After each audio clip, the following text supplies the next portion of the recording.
The next step is mount these motors. So these motors are from MapsKings.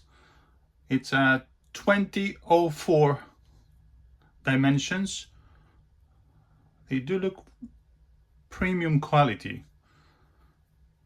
2004, and it's a 1800 kV.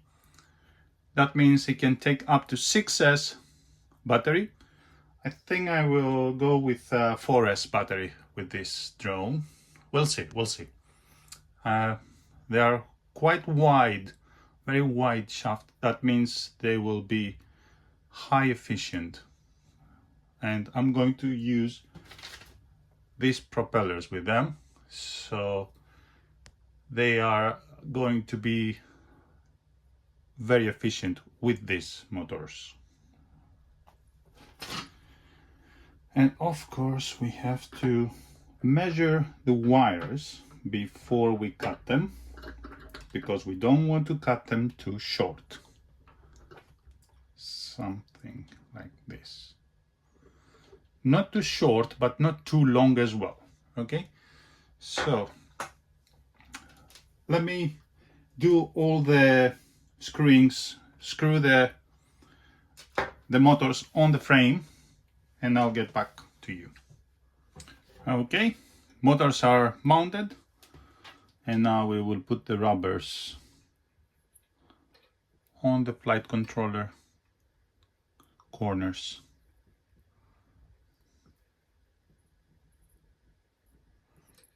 Yeah, come on, go in, that's it.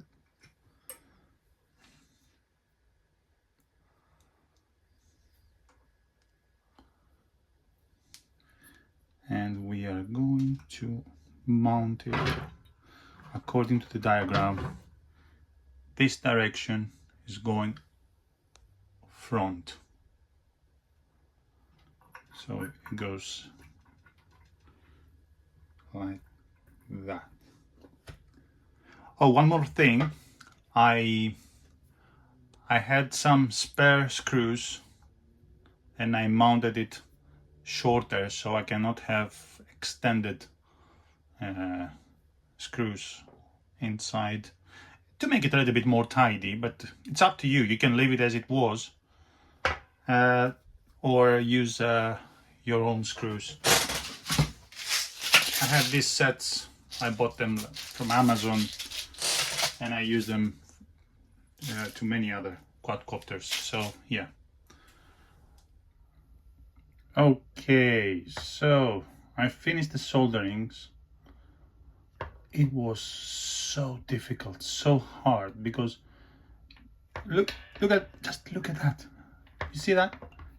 I had to solder on top of the other pads, and it was so difficult. Also on this one, and I had to make sure that they will not touch each other.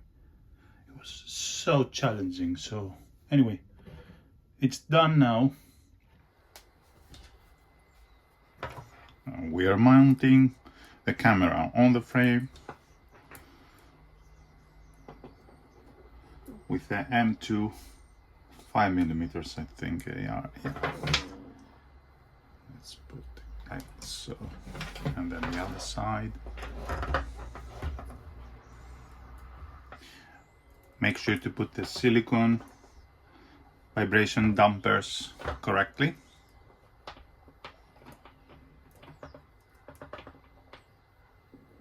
That's it. And the air unit goes at the back of the frame, and if we fiddle it around, we can see that the holes are exactly aligned. That's great. So I did some zip tying. I secured the cables from the motors, and then I mounted the antenna of the Express LRS receiver on one of the arms, but I used this foam extender just to make it further out, because the frame might affect the antenna. I used zip ties to secure it and make it nice and neat.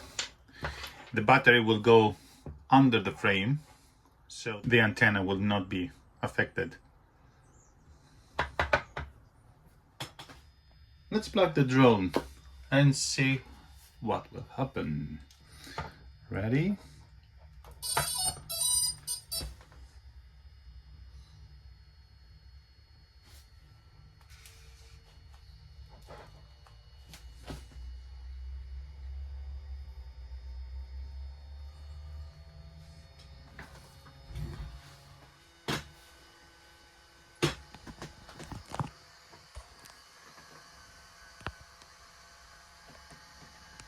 The drone is powered on, Runcam is running, and everything is working. Brilliant.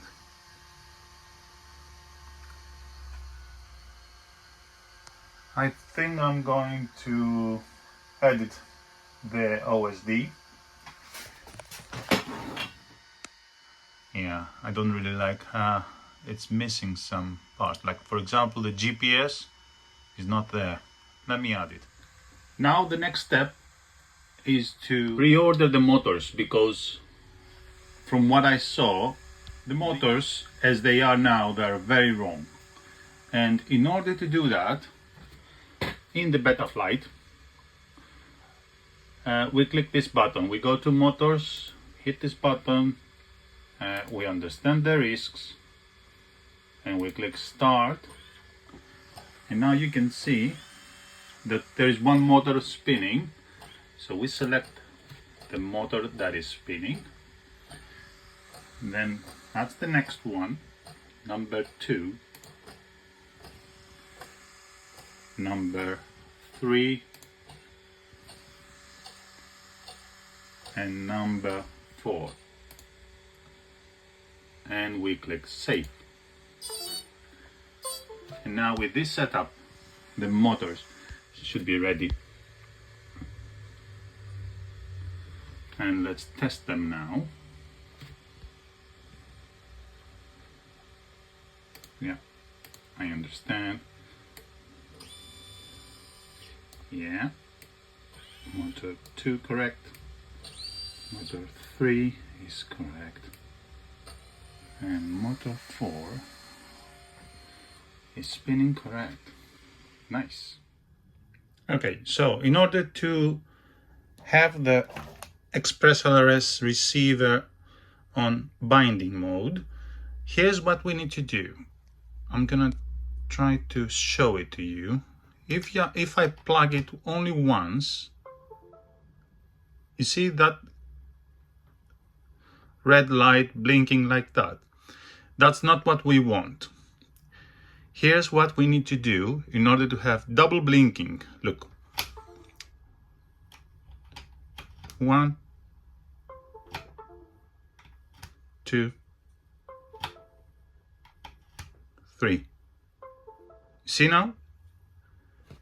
You need to plug and unplug quickly so you can have this kind of blinking. Double blinking, then a pause. Double blinking, pause. And now at this state, in the transmitter, we go to the menu of the Lua scripts, Express LRS Lua script, and we go bind, and it should bind. Okay, I have to do it second time, but now we have solid red LED turned on, and I think the orientation of the sticks, they are very different. I think I saw something here. Yeah, there is a menu here that we can change that. Like if I click default and save, then here we go. Yep, that's the right one.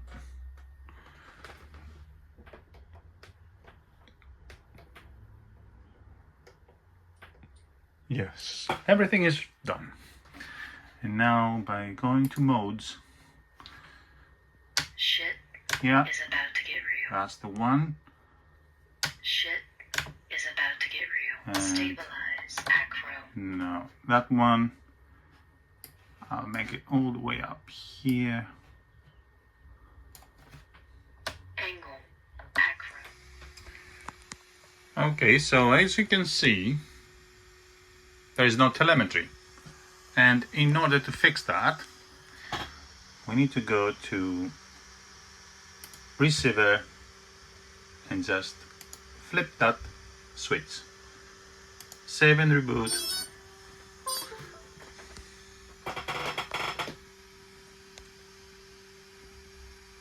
And we should have telemetry. Yep, there it is. Of course, we don't have GPS lock yet. That is because I'm inside, so I have to come outside, so in order to see that. Okay, I mounted the battery at the bottom of the frame, and I noticed that the motors, although they are correctly ordered, they are not spinning the right direction.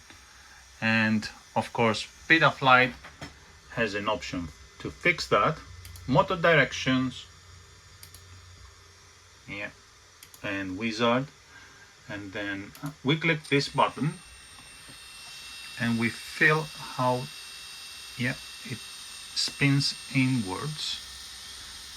This is the opposite, which is the motor 2. We click that button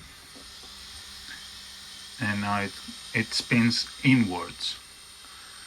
And then, yeah, this is wrong. This is motor 3. We click this button and now it is correct. Yeah, this is inwards as well. And we click close and done. The next step we need to do, of course, is the ground station.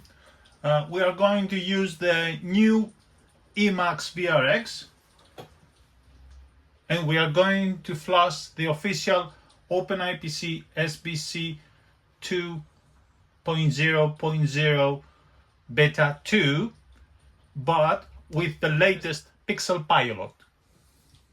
I put a link in the video description, and you can download it, and you will have this file. This file is what I actually use as a daily driver. So you will have all the settings ready. Just download and flash the file on an SD card. I have already done it. I'm using Win32 disk imager, but you can use any other method. Just extract that image. It's a 7Z file, and then flash it to an SD card. It needs to be 32 gigabytes or more, the SD card. I'm not gonna do it again because I've already done it. This is the backup of that SD card actually, so feel free to download it. And then you need to put it in that slot of your VRX. It goes like this.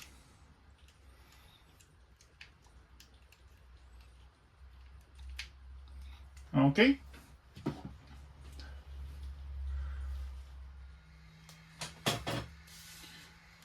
Let's plug this.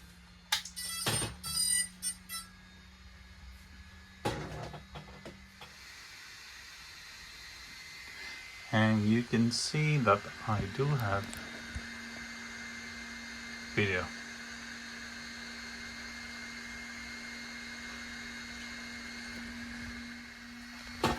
Unfortunately, I cannot fly today. The weather is miserable here in London. So, yeah, it's pouring raining outside. So no flight test for today, unfortunately. Okay, so that's it for this video. Unfortunately, no flight for today. I would like to thank Banggood for sending me all the products that has this drone, the frame, the flight controller, the propellers, and the GPS. They work so far amazingly. I'm looking forward to fly with this drone. I'm super excited to test it and do a long range flight. This battery is 5000 milliamps, 4S battery, has massive capacity. That means long range flights with this drone. It will have a GPS rescue. It's already set up. There are many videos and tutorials about that. And also I would like to thank Emacs for sending me the VRX, and it works smoothly and perfectly fine with the Runcam Wi-Fi link too. I've already posted many videos that proves that, even long range, and everything works as plug and play. All you need to do is download that firmware, flash it to the SD card, and then you will have the VRX with the latest firmware. And also download the latest configurator, OpenIPC configurator, and flash the URLLC all-in-one NR firmware, and you will have the latest adaptive link, latest plug-and-play firmware. Thank you very much for watching the video, and I'll see you on the next one, which is going to be the maiden flight of this little guy, the Volador VX 3.5 drone with OpenIPC. See you later.